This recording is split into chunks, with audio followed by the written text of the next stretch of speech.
brand new support on the side of the 777 Porsche from Dexion, Victoria. Jake Santalucia, from the wildest of wild moments yesterday to charge through the field, and now his first ever Porsche victory. The 17-year-old has done the job at Phillip Island. Well, the next round of Porsche Michelin Sprint Challenge is just around the corner. We're heading to Sydney Motorsport Park. Recently, just down at Phillip Island, it was Jake Santalucia getting the job done with Sonic on what was a really up and down weekend for you, Jake. It must have been pretty cool to finally tick that win off the list.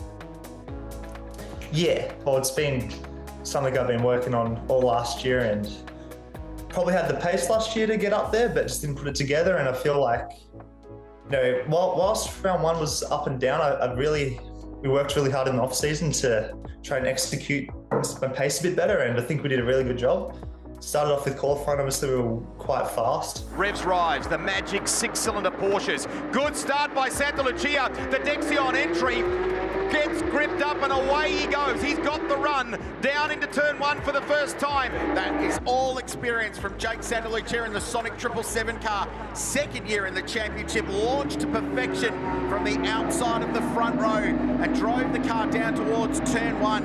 And to get the lead in race one was also a confidence boost. But yeah, to seal the deal in race three by the margin that we did, I was very happy with, and thankful for the team, obviously Mick and Maria, for all the hard work they've done. And yeah, it finally paid off, which is a great feeling. Stand out past there, he's gone wide. Santalucia's lost it.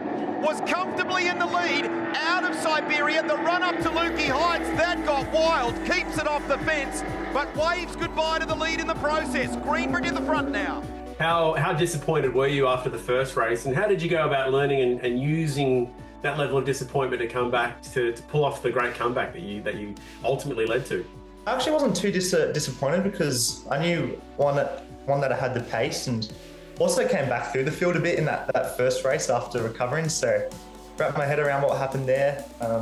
But yeah, I actually thought the race wasn't too bad, just made a simple mistake at just this high-speed corner, been a bit too risky, but at the end of the day, I learned from it, learned what to do when I'm in that situation next, which will hopefully be this weekend, and just to manage that a bit better. But yeah, I've learned from that, and obviously it worked in the last race, so yeah. You're managing your racing career with your school studies as well. Are you in your final year of school now? Yeah, in year 12 now, yeah. How was the response to becoming a Porsche race winner when you got back to school? Yeah, look, some people have been following me. I think it's cool to them to watch me do what I'm doing.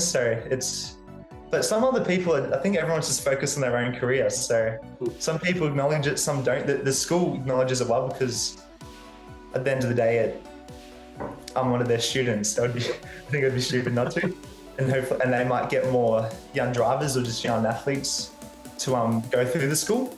But yeah, I think everyone's in their own little bubble. So yeah, some people like it, some people acknowledge me for it, and some others it's just another thing that happens, I guess. So where are you in your bubble at the moment? You mentioned how well you're getting on with Sonic. That's become a really good home for you from Formula 4, now a couple of years of Porsches. Where do you see yourself heading over the next few years? Oh, I'm trying to follow the Porsche pyramid for now. I think that's the best pathway for a young driver who's doing more of the sports car route. So for next year, trying to get into Carrera Cup, if this year ends where I hope it will. Hopefully we can come home with the championship this year, and potentially even look at doing some Carrera Cup stuff earlier this year if it's all going well. Mm-hmm. But after that, I think it's logical to go over to Europe. I think there's, for where I'm at, and I think there's just better opportunities over there, and could easily come back from the experience that I'll learn over there. But yeah, that's the goal. Try to get in some endurance races overseas would be, and actually get paid for something. That's the dream. Back, yeah. You had a recent test day at Sydney Motorsport Park, so great chance to get your eye in for what's coming up this weekend. Yeah. Well, even off last year, we were quite fast there. Just didn't quite put it together. So I have high hopes this weekend, and especially coming off Phillip Island and what we've seen in testing, hopefully we'll be up there contesting for the win. Perfect, mate. Well, congratulations on getting that first one. I get the feeling there might be a few more this year. You've certainly earned it, and keep climbing the ranks. Thank you very much, Chad.